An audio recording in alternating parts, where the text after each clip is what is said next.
ইসলাম যদি মনে করেন যে খালি রাষ্ট্রতেই গেলে ইসলাম, আর আপনি অনেক মানুষের এটা হয় দেখি গান গান যে আমার দেশের শাসক যদি এমন হতো অমরের মতো, আবু বকরের মতো।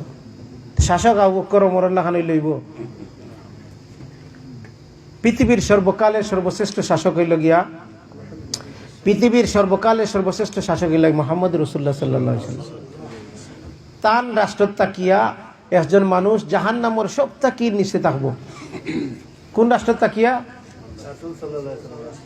পৃথিবীর সর্বকালের সর্বশ্রেষ্ঠ মহামানব মুহাম্মদ রাসূলুল্লাহ সাল্লাল্লাহু আলাইহি ওয়াসাল্লাম যে রাষ্ট্রের রাষ্ট্রপ্রধান, ও রাষ্ট্রের একজন নাগরিক রাসূল সাল্লাল্লাহু আলাইহি ওয়াসাল্লামের লগে থাকতো, ওলা একজন মানুষ জাহান্নামের একেবারে নিম্নে থাকবো।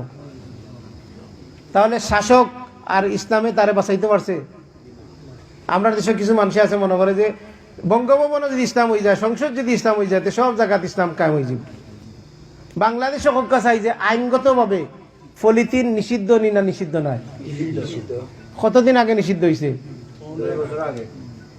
বাংলাদেশে কোনো জায়গা আপনার আমার বাড়িতে মনে হয় পলিথিন নাই, বাজারও বিক্রি হয় না। এটা বৈধ না অবৈধ?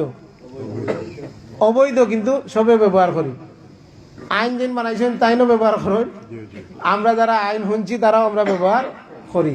তাহলে আইন করিয়া মানুষকে সংশোধন করা যায় না। নাইলে নবী রাসূলুল্লাহ আইয়া সবার বেলা আইন বানাইল আনে, আইয়া কইছেন আল্লাহরে ডরাও, আল্লাহর প্রতি ইমান আনো, আমি রসুল আমার প্রতি ইমান আনো, আর আখেরাতের প্রতি। মূল তিনটা দাওয়াত আছিল রাসূল সাল্লাল্লাহু আলাইহি ওয়াসাল্লাম প্রথম দিকে আইয়া তিনটা দাওয়াত দিছেন: তাওহীদ, রিসালাত এবং আখেরাত। আখেরাতের বয় ছাড়া মানুষের সোজা করার কোনো রাস্তা নাই। রোজা মাসে কেউ দেয় আপনি খাইন না, কেউ দেয় খাইন না, আল্লাহর সন্তুষ্টির লাগে আখেরাতের বয়ে। কোনো আইন করিয়া নাই, আইন করিয়া পলিথিন বন্ধ করা গেছে না। রাসূল সাল্লাল্লাহু আলাইহি ওয়াসাল্লামের রাষ্ট্রটাই লাগি রাইসুল মুনাফিকিন, মুনাফিকুল সর্দার আব্দুল্লাহ ইবনে উবাই ইবনে সুলুল জাহান্নামের একেবারে নিচে থাকবো। আর পৃথিবীর সবথেকে বড় কাফের, পৃথিবীর ইলা কাফের, পৃথিবীর কেউ কোনোদিন হইছে না যে আনা রব্বুকুমুল আলা কইছে আমি এই লাগি সবথেকে বড় রব।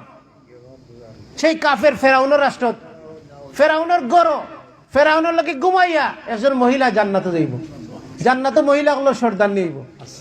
আল্লাহু আকবার কইতা না? তাহলে দেখা গেল যে পৃথিবীর সর্বশ্রেষ্ঠ রাষ্ট্রের মাঝে তাকিয়াও জাহান্নামও যাইব, আর পৃথিবীর সবথেকে কাফের রাষ্ট্রের মাঝে তাকিয়া কি দইব? জান্নাতে যাওয়া যাইব। তো জান্নাতে যাই দইব কিতা দিয়া? নিজের ইমান দিয়া। নিজের ইমানের কারণে হে জাহান্নামে যাইব, আর এই ইমানের কারণে জান্নাতে যাইবা। আপনার ইমান এবং আপনার আমলে আপনার সেভ করবো। রাষ্ট্রের যদি ইসলাম থাকে তাহলে আপনার লাগে সুবিধা হইব, কিন্তু আপনার আমারে জান্নাতে লয়ে যাইতে পারতো না। জান্নাতে যাইতে হইব আপনার আমারে দিয়া। এটা আল্লাহ সুবহানাহু ওয়া তাআলা কইছেন কু আনফুসাকুম ওয়া আহলিকুম নারা, নিজে এবং নিজের পরিবারের জাহান্নাম থেকে বাঁচাও। আল্লাহ সুবহানাহু ওয়া তাআলা আমরা বুঝার তৌফিক দান করুক।